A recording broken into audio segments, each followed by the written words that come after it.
Всем привет, ребят! С вами Алекс Мэлс, и рад вас снова приветствовать на своем канале. А что это у нас тут такое? А это у нас тут новое видео подъехало. Не прошло и 100 лет, как говорится. Хотя, если учитывать мой предыдущий застой, то это вообще можно не брать во внимание. Вообще, снято оно было уже достаточно давно, и выйти могло еще раньше. Но вот к озвучке я никак не мог приступить, так как я просто не знал, о чем говорить. Я даже не знал, как назвать это видео, потому что мне было не за что зацепиться. Поэтому, собственно, выход видео и затянулся. Вот, к примеру, в случае с Сиреной, базовая часть истории у меня рождалась в процессе ее создания, а потом я додумывал ее в свободное время. Тут же такого не произошло. Возможно, этому виной то, что она человек. Кстати, это первый человек за последнее время на моем канале. То гули, то пришельцы, то еще кто-то. И для обычного персонажа сложнее придумывать историю, чем для сверхъестественного. Ну, по крайней мере для меня, что уж тут поделаешь. Все-таки со сверхъестественным проще крутить сюжеты, чем с реальностью, так как открывается гораздо больший спектр разнообразных моментов. А вообще, если так посмотреть, то она чуть ли не единственный человек, которого я создавал для канала, ну, в естественном его понимании. Есть еще, конечно, Амазонка, но это было давно и неправда. Тем более мой стиль создания персонажа уже успел поменяться большое количество раз. И это не считая того, что я еще создавал персонажей за кадром. Да и вообще, с тех пор много чего изменилось. Но несмотря ни на что, видео нужно было поскорее выпускать, потому что оригинальный файл записи весил около 50 гигабайт. 48, если быть точным, но не суть. И это все из-за того, что видео имеет хронометраж в 2,5 часа. Причем, когда я обнаружил все это, я охренел. Не без этого, конечно. Вот. И дополнительной мотивацией закончить быстрее с монтажом и всем остальным стало то, что это почти полностью засорило мой жесткий диск. И нужно было скорее освободить память на нем. Потому что, знаете ли, меня напрягает, когда индикатор светится красным, предупреждая о заполненности диска.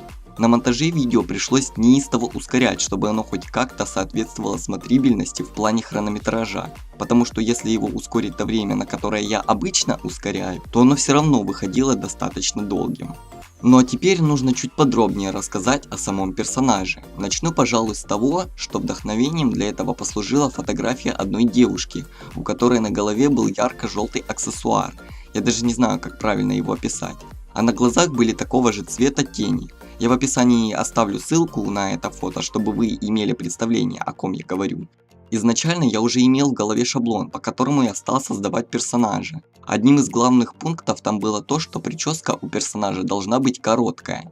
И я подумал первым делом о той прическе, которая появилась вместе с карибским обновлением. Если я не ошибаюсь, то она по стандарту доступна только мужчинам. Поэтому я убрал фильтр, дабы ее найти, но в итоге я до нее так и не добрался. Остановился я на прическе от Киджика, которая очень хорошо ей подошла. Эта прическа в сочетании с овалом лица девушки, который формируется за счет скругленного подбородка и челюсти, создают образ такого милого эльфика, что безумно мне нравится. Кстати, похожий овал лица имеется у актрисы Вэлори Керри. Чтобы было более понятно, возможно, что кто-то меня не поймет, это та, которая играла андроида Кэру.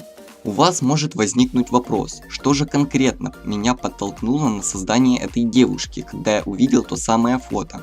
Так вот, дело в этом акцентном желтом цвете, который очень гармонично и по-особенному сочетался с ее цветом кожи. И вот именно это и стало ключевой особенностью данного касса. Я не использовал на ней желтую косметику, да и вообще в последнее время я использую ее по минимуму. Решил я эту самую особенность обыграть несколько иначе, с помощью ее гардероба. Важно сказать о том, что Сандра, именно так ее зовут, работает стилистом в довольно престижной компании Дель Соль Вэлли, где как нигде нужны специалисты ее уровня, поэтому с чувством вкуса у нее должно быть все в порядке. Хотя с ее внешностью она спокойно могла бы быть моделью, я считаю.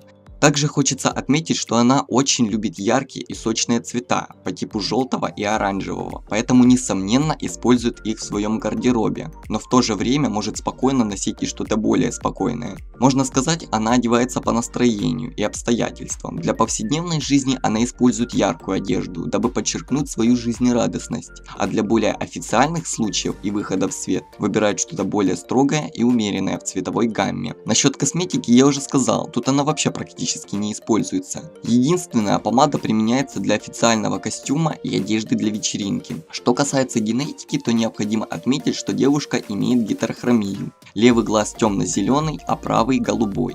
Ну, имеется в виду, если смотреть от ее лица. Что ж, видео еще не подходит к концу, но уже настало время прощаться, так как я сказал все, что хотел, ну или на что меня хватило. Если после просмотра вам понравится видео, то можете поставить палец вверх и подписаться на канал. Также не забывайте про колокольчик, чтобы не пропустить новые видео, и оставьте свой комментарий. Для меня важен ваш отзыв. Желаю вам приятного просмотра. С вами был Алекс Мэлс. Всем пока-пока.